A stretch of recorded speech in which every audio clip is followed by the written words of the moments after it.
Reading through the Bible in a year, December 19th, 2 Chronicles chapters 22 through 23, Revelation 10, Zechariah chapter 6, and John chapter 9. Then the inhabitants of Jerusalem made Ahaziah, his youngest son, king in his place. For the band of men who came with the Arabs to the camp had slain all the older sons. So Ahaziah, the son of Joram, king of Judah, began to reign.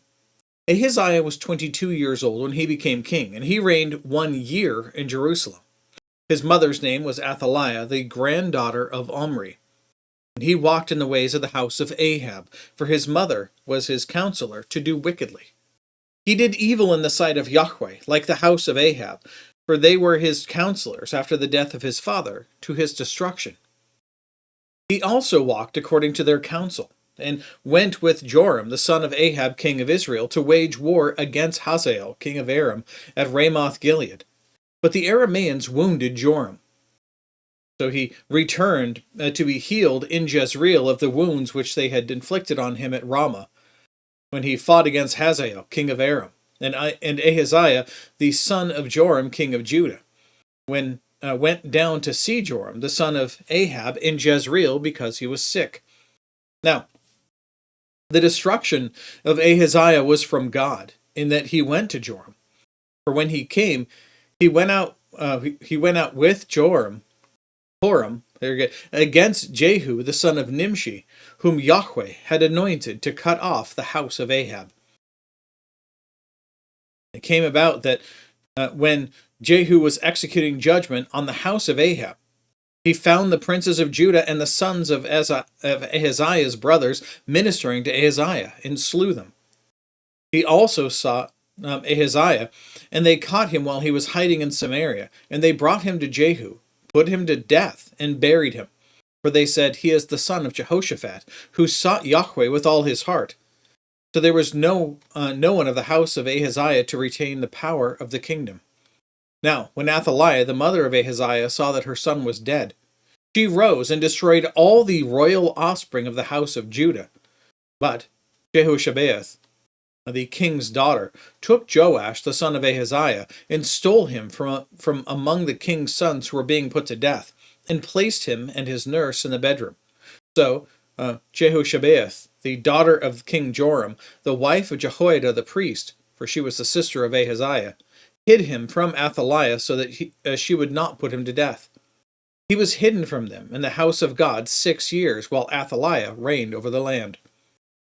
Now, in the 7th year of Jehoiada, Jehoiada strengthened himself, took captains of hundreds, Azariah, the son of Joram, Ishmael, the son of Jehohanan, there we go, Azariah, the son of Obed, Maaseiah, the son of Adiah, Elishaphat, the son of Zichri, and they entered into a covenant with him. They went throughout Judah and gathered Levites from all the cities of Judah, and the heads of fathers' households of Israel, and they came to Jerusalem. Then the assembly made a covenant with the king in the house of God, and Jehoiada said to them, Behold, the king's son shall reign, as Yahweh has spoken concerning the sons of David. This is the thing you shall do. 1/3 of you, of the priests and the Levites who come in on the Sabbath, shall be gatekeepers, and 1/3 shall be at the king's house, and 1/3 at the gate of the foundation. And all the people shall be in the courts of the house of Yahweh. But let no one enter the house of Yahweh except the priests and the ministering Levites. They may enter, for they are holy. And let all the people keep the charge of Yahweh. The Levites will surround the king, each man with his weapons in his hand. And whoever enters the house, let him be killed. Thus be with the king when he comes in and when he goes out. So the Levites and all Judah did according to all that Jehoiada the priest commanded. And each one of them took his men who were with him, took his men who were to come in on the Sabbath, and those who were to go out on the Sabbath. For Jehoiada the priest did not dismiss any of the divisions. Then Jehoiada the priest gave to the captains of hundreds the spears and the large and small shields which had been King David's, which were in the house of God. He stationed all the people each man with his weapon in his hand, from the right side of the house to the left side of the house, by the altar of the house, by the altar and by the house around the king. And they brought out the king's son and put the crown on him, and gave him the testimony, and made him king. And Jehoiada and his sons anointed him, and said, Long live the king! When Athaliah heard the noise of the people running and praising the king, she came out of the house of Yahweh to the people. Rather, she came into the house of Yahweh to the people. She looked, and behold, the king was standing by his pillar at the entrance, and the captains and the trumpeters were beside the king.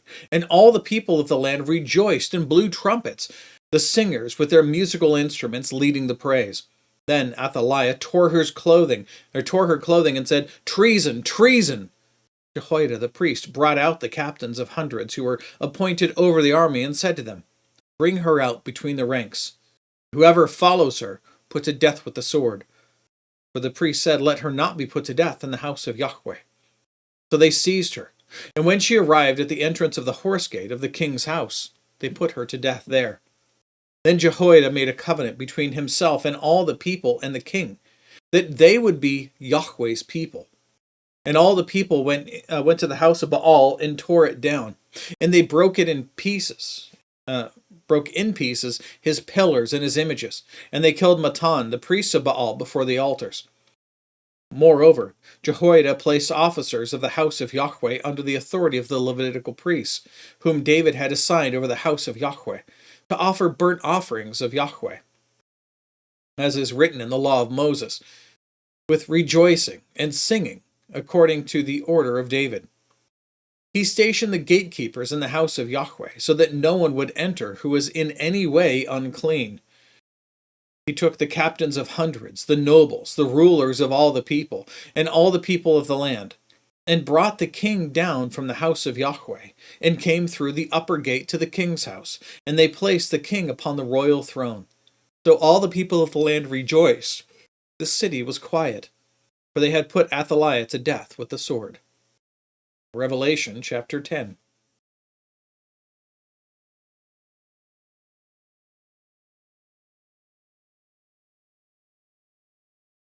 I saw another strong angel coming down out of heaven, clothed with a cloud, and the rainbow was upon his head, and his face was like the sun, and his feet like pillars of fire. And he had in his hand a little book which was open.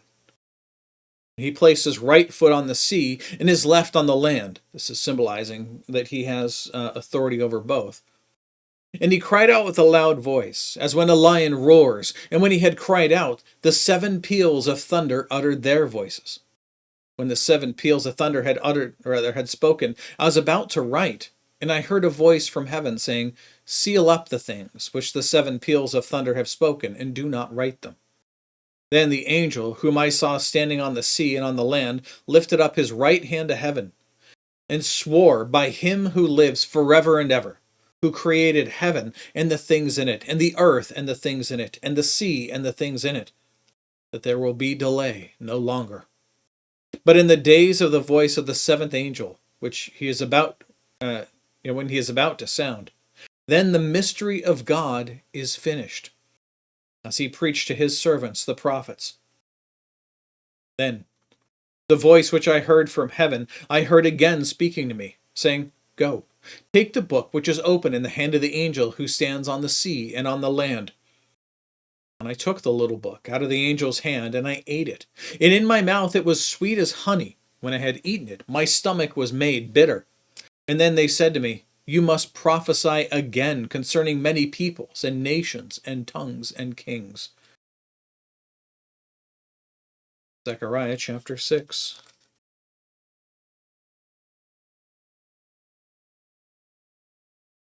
Now I lifted up my eyes again and looked, and behold, 4 chariots were coming forth from between the 2 mountains.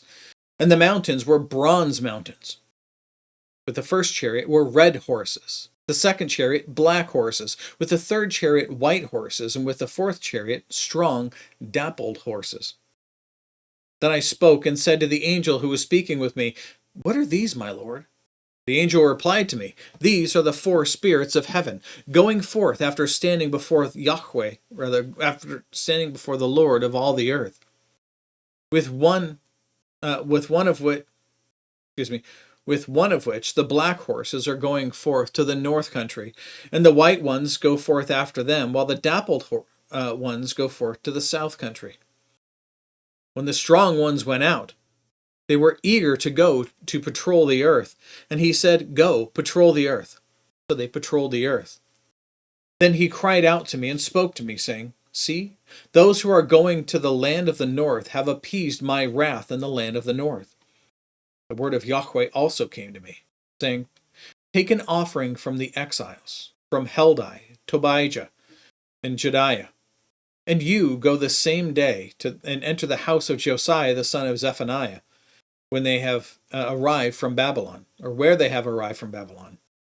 Take silver and gold, make an ornate crown, and set it on the head of Joshua the son of Jehozadak, the high priest.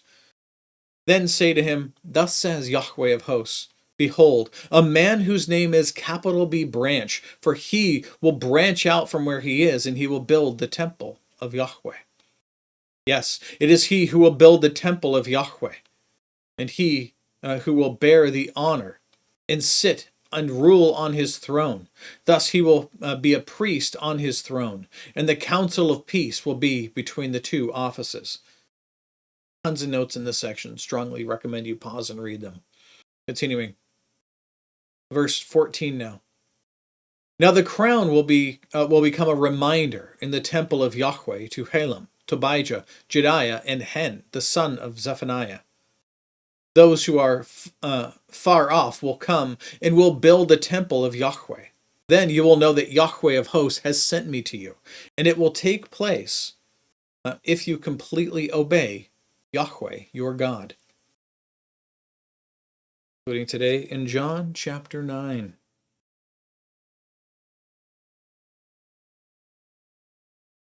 As Jesus passed by, he saw a man blind from birth.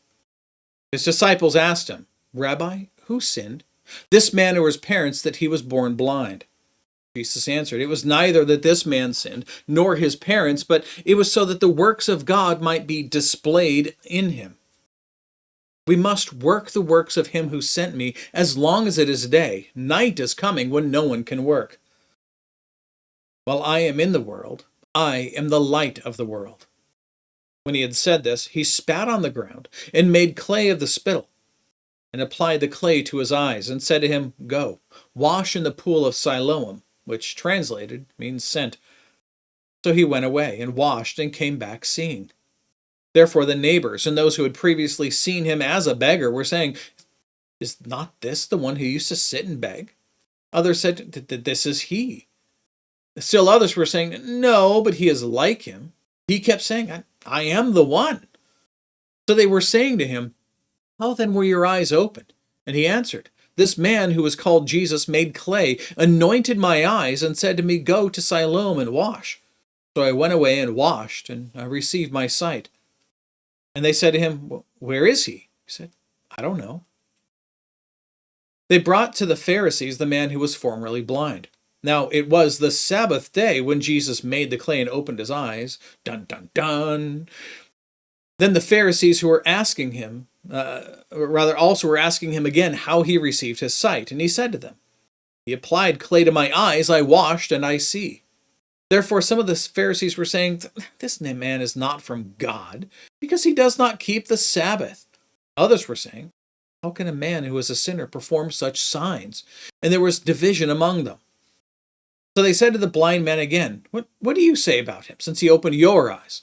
And he said to him, Well, he is a prophet. Who else could do this, right? Looking from their perspective, they didn't yet know he was the Christ. The Jews then did not believe it of him, that he had been blind and had received his sight, until they called the parents of the one who had received his sight, and questioned them, saying, Is this your son, who you say was born blind? Then how does he now see?